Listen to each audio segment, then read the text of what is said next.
itu. Kita misalkan melihat perubahan itu di tanggal 31 Agustus tahun 2024. Pada waktu itu Pak Prabowo mengatakan bahwa dirinya sebagai presiden akan mengejar terus-menerus para koruptor itu, bahkan sampai ke Antartika sekalipun. Oke, langsung saja kita simak videonya sama-sama, oke? Assalamualaikum Beres, selamat datang kembali di Guru Gembel Channel. Saya sejujurnya bosan untuk membahas tentang Pak Prabowo, dan saya juga percaya banyak di antara baraya yang juga bosan untuk membicarakan sosok figur presiden kita yang satu itu. Tetapi apapun, ini adalah bagian dari tanggung jawab kita sebagai bangsa, sebagai warga negara yang ingin Indonesia maju dan independen di masa yang akan datang. Karena itu mari kita sama-sama lihat, kritisi, dan kawal kebijakan-kebijakan, ucapan-ucapan, tindakan-tindakan dari Presiden Indonesia saat ini. Kita mulai dari tebak-tebakan. Menurut baraya, apakah Pak Prabowo termasuk koruptor? Atau Pak Prabowo setidak-tidaknya ada dalam lingkar koruptor?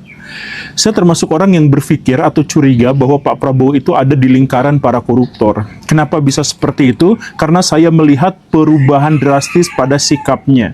Dulu kita mengenal Pak Prabowo itu sebagai orang yang tegas, dengan suara yang khas militer, orang yang berapi-api dengan pidato yang sangat luar biasa. Dan terkait dengan korupsi, beliau menekankan berkali-kali komitmennya untuk memberantas korupsi, untuk menghancurkan korupsi. Bahkan di awal-awal masa kampanye, beliau menjelaskan bagaimana skema untuk berhadapan dengan koruptor dan lain sebagainya. Tetapi seiring berjalannya waktu, lambat laun, seiring perubahan status dan perannya, Pak Prabowo itu menjadi semakin permisif terhadap korupsi, bahkan menjadi sangat toleran terhadap korupsi itu. Kita misalkan melihat perubahan itu di tanggal 31 Agustus tahun 2024. Pada waktu itu Pak Prabowo mengatakan bahwa dirinya sebagai presiden akan mengejar terus-menerus para koruptor itu, bahkan sampai ke Antartika sekalipun. Dibikin pasukan khusus untuk nyerang ke mereka dan lain sebagainya. Dan pernyataan mengejar koruptor sampai ke Antartika itu bisa kita lihat jejak digitalnya, beliau sudah mengatakan itu sejak tahun 2019. Pemberantasan dan pengejaran koruptor-koruptor.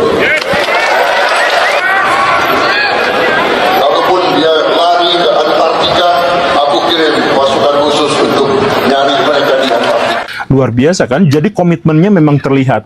Tetapi tak lama setelah itu, sedikit demi sedikit Pak Prabowo itu mengubah perkataannya. Misalkan bulan Desember, berarti sekitar 3 bulan kemudian, bulan Desember 2024, Pak Prabowo membuka kemungkinan untuk memaafkan para koruptor, asal uangnya dikembalikan. Jadi para koruptor, uangnya kembalikan, nanti bisalah kita di belakang maaf-maafan apa segala rupa, tapi kembalikan uangnya. Itu pernyataan yang sudah mulai lemah letih lesu, kurang bertenaga.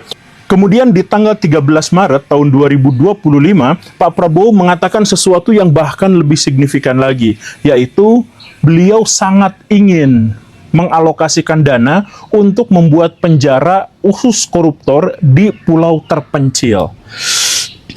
Ini pernyataan ini asli, ini berbahaya sekali baraya.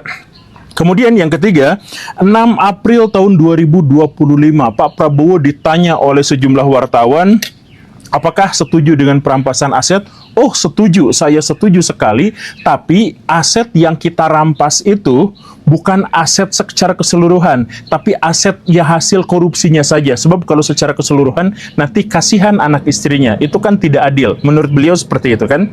Nah, setelah baraya melihat kronologi dari pernyataan-pernyataan Pak Prabowo itu, baraya tentu saja, bahkan baraya yang IQ-nya jongkok sekalipun, itu mulai sadar bahwa Pak Prabowo kayaknya mencurigai ada di circle para koruptor.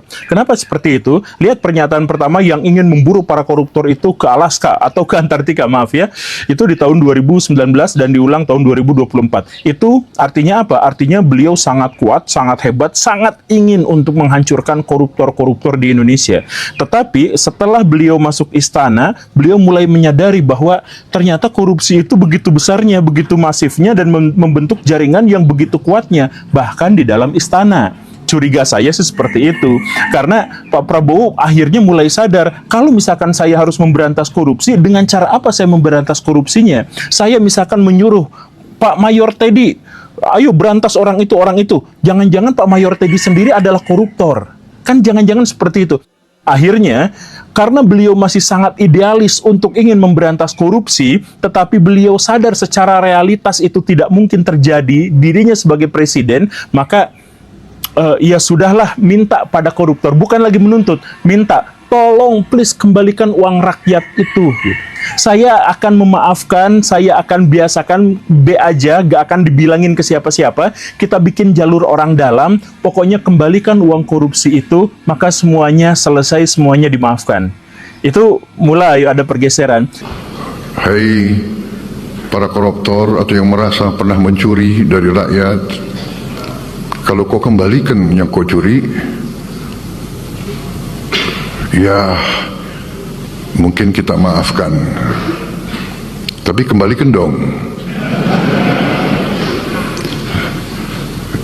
Nanti kita beri kesempatan cara mengembalikannya, bisa diam-diam supaya nggak ketahuan. Mengembalikan loh ya, tapi kembalikan.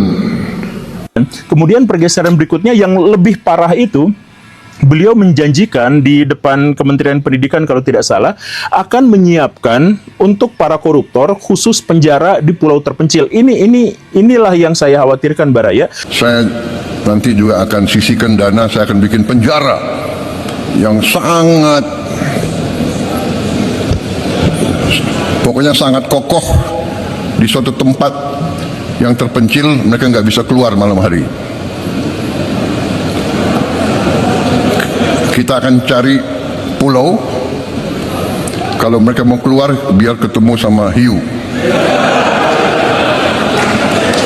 Jadi Pak Prabowo itu pada akhirnya dalam konteks ini masuk ke dalam circle korupsi, masuk ke dalam circle konspirasi, orang-orang jahat.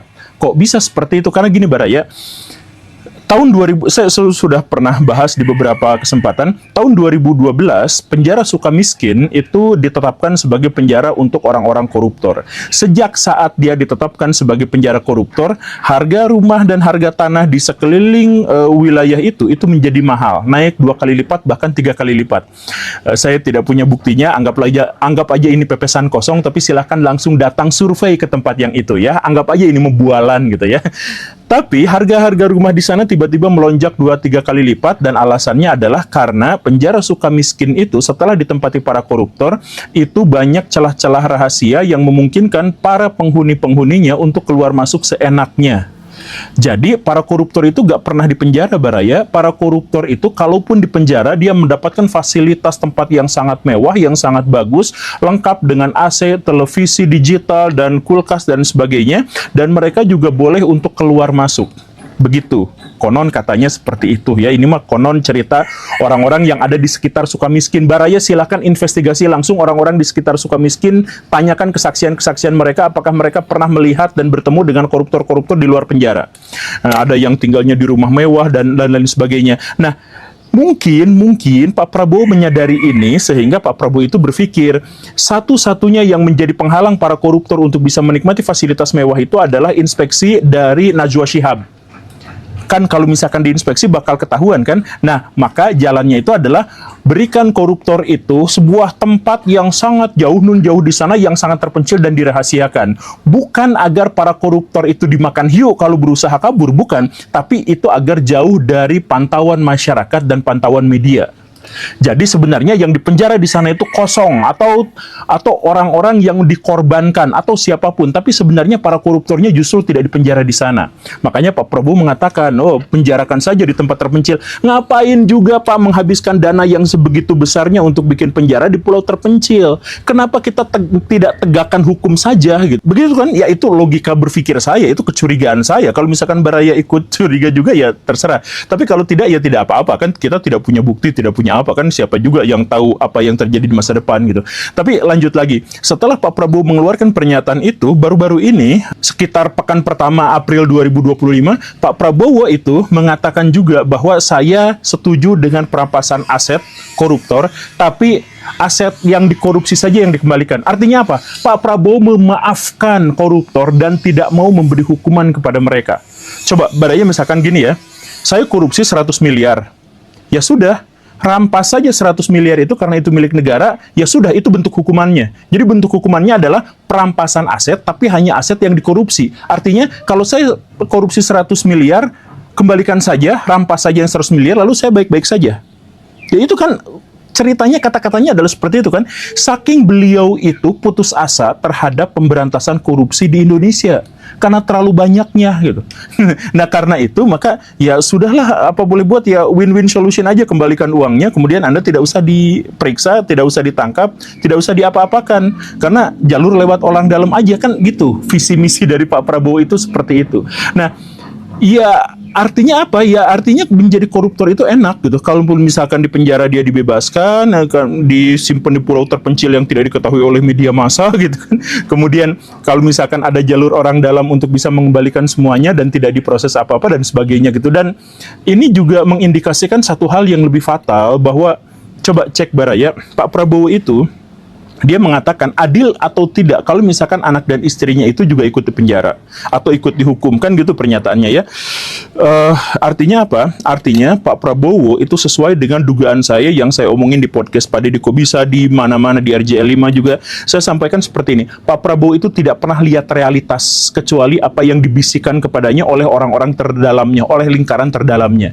Jadi Pak Prabowo itu nggak ngerti apa-apa. Asli Pak Prabowo itu nggak ngerti apa-apa.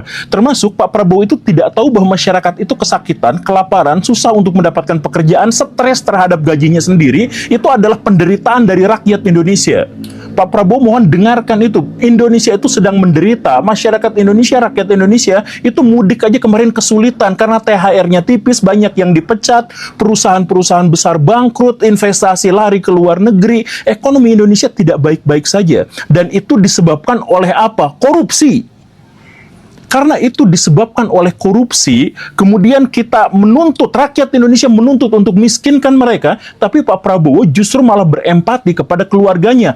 Ada ratusan juta rakyat Indonesia yang sakit hati, yang susah hidup, yang miskin dan kelaparan, lalu Pak Prabowo tidak berempati kepada mereka, tidak bersimpati pada mereka, tidak melihat mereka, tidak melihat penderitaan mereka. Sedangkan koruptor itu kasihan kan tidak adil kalau anak istrinya juga dirampas. Artinya Pak Prabowo melihat dengan mata kepala sendiri koruptor itu dan keluarganya. Makanya Pak Prabowo bersimpati. Tetapi kepada rakyat Indonesia, Pak Prabowo sama sekali tidak melihatnya.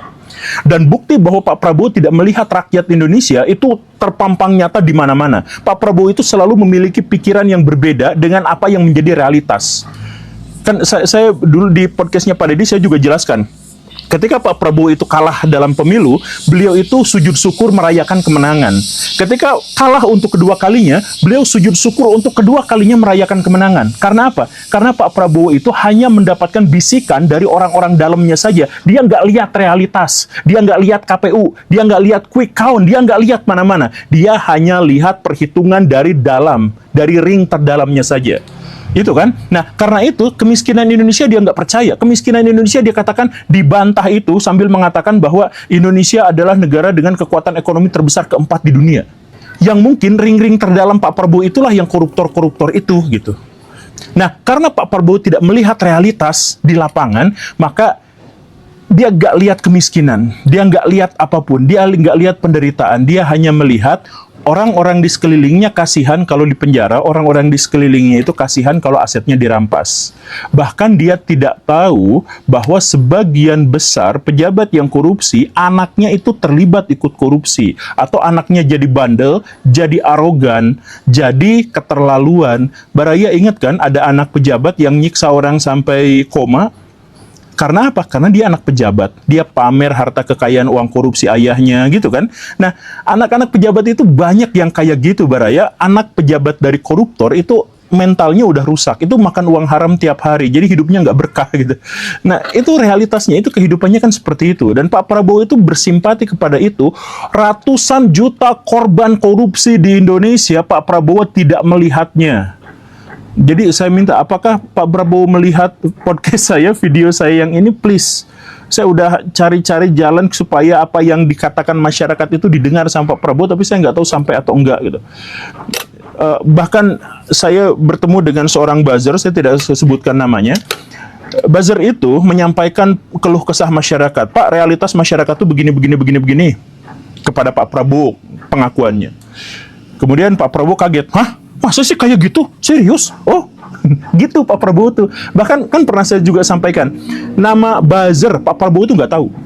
waktu diwawancara sama para jurnalis itu, kan Pak Prabowo ditanya, Bapak kan setidaknya tidak punya buzzer. Kemudian Pak Prabowo bilang apa? Hah? Buzzer? Buzzer itu apa? Kata buzzer pun saya juga, apa sih itu buzzer? Pendengung, Pak. Pendengung orang ya. Di sosial media, Pak. Jadi biasanya kalau misalnya mau menghentikan media arus utama untuk mengkritisi, menggunakan buzzer. Kata-kata buzzer itu adalah kata-kata yang umum dikatakan oleh masyarakat ketika mengkritik pemerintah. Kata-kata buzzer itu disebutkan di mana-mana. Bukan soal Pak Prabowo memiliki buzzer atau tidak, tetapi ketika beliau tidak tahu buzzer itu apa, artinya beliau itu sama sekali tidak paham apa yang dibicarakan masyarakat. Dan karena Pak Prabowo itu sangat tergantung pada para pembisiknya, saya khawatir Pak Prabowo itu adalah bukan seorang pemimpin, bukan seorang presiden, tapi hanya sekedar wayang yang dikendalikan oleh pihak lain yang berebut kekuasaan di ring terdalamnya. Saya curiganya seperti itu. Kenapa? Mari kita lihat beberapa argumentasi saya. Jadi begini Baraya, ketika Pak Prabowo dikalahkan untuk kedua kalinya oleh Pak Jokowi sebagai kontestan menjadi calon presiden, maka apa yang beliau lakukan? Beliau langsung jadi Menhan. Beliau langsung memutuskan tidak jadi oposisi, tidak mau melawan, tidak mau mengkritisi, tetapi menjadi bagian dari circle kekuasaan. Nah, ini menunjukkan apa? Pak Prabowo yang idealis, Pak Prabowo yang sudah sangat kuat dan sebagainya, itu pada akhirnya menyerah dengan keadaan, menyerah dengan realitas bahwa dirinya tidak layak untuk menjadi pemimpin kecuali harus nebeng nama pemimpin sebelumnya, yaitu Jokowi. Beliau yang marah-marah, beliau yang tidak suka, beliau yang gemar mengkritik Pak Jokowi, sejak saat itu menjadi sangat santun, menjadi sangat baik. Bahkan ketika bersalaman dengan Pak Jokowi itu nunduk badannya. Padahal beliau adalah seorang militer yang bahkan ketemu sama orang-orang lain itu berani ngegampar orang lain. Tapi sama Pak Jokowi sejak saat itu saja beliau salam dengan tunduk. Itu yang pertama. Kemudian yang kedua, beliau akhirnya menjadi presiden. Tetapi untuk menjadi presiden pun beliau sedemikian lemah sampai harus membutuhkan orang dalam. Labrak konstitusi, naikkan Gibran, kemudian mendapatkan kekuasaan dari dukungan Pak Presiden sebelumnya dan para pendukung dari Presiden sebelumnya. Itu menunjukkan apa? Betapa lemahnya kekuasaan Pak Prabowo sampai dia menjadi presiden dengan cara ngelabrak konstitusi. Kemudian yang ketiga, Pak Prabowo itu sampai menjual jiwanya. Menjual jiwanya, jiwa kemiliteran yang kuat, yang tegas, yang perkasa, yang hebat, yang tidak kompromi terhadap kejahatan, lalu berubah menjadi dia yang gemoy dan suka bergoyang. Demi apa? Demi mendapatkan simpati dari pemilih-pemilih pemula, simpati dari Gen Z. Dan Pak Prabowo itu menang suara signifikannya di TikTok, di Twitter, di YouTube itu paling kecil, gitu kan?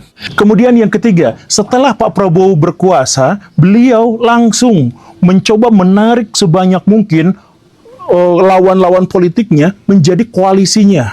Kan begitu, jadi koalisinya tuh gemuk sekali. Bahkan PKS dan sekarang PDIP udah mulai mesra sama beliau ini. Artinya apa? Ya, artinya benar-benar beliau itu takut sama oposisi, beliau itu posisinya sangat lemah, dan karena itu beliau sampai mengumpulkan sebanyak mungkin orang dalam koalisinya. Dan setelah itu, apa yang dilakukan? Kementerian ditambah jadi banyak, Menteri Pendidikan aja jadi 3, Kementerian Pendidikan itu jadi 3, semuanya ditambah menjadi lebih banyak. Karena apa? Bagi-bagi kekuasaan untuk para pendukungnya. Nah, ini menjelaskan apa? Ini menjelaskan Pak Prabowo sangat lemah. Jadi apa boleh buat, ya terpaksa dari awalnya berusaha sekuat tenaga untuk mengejar para koruptor, berubah menjadi berkompromi dengan koruptor itu. Setuju atau tidak, ya silahkan saya serahkan kepada Baraya. Ini bukan tudingan, tapi ini adalah bagian dari penafsiran saya terhadap apa yang menjadi fenomena di pemerintahan saat ini. Terima kasih karena sudah menyimak. Saya Guru Gembul. Assalamualaikum warahmatullahi wabarakatuh.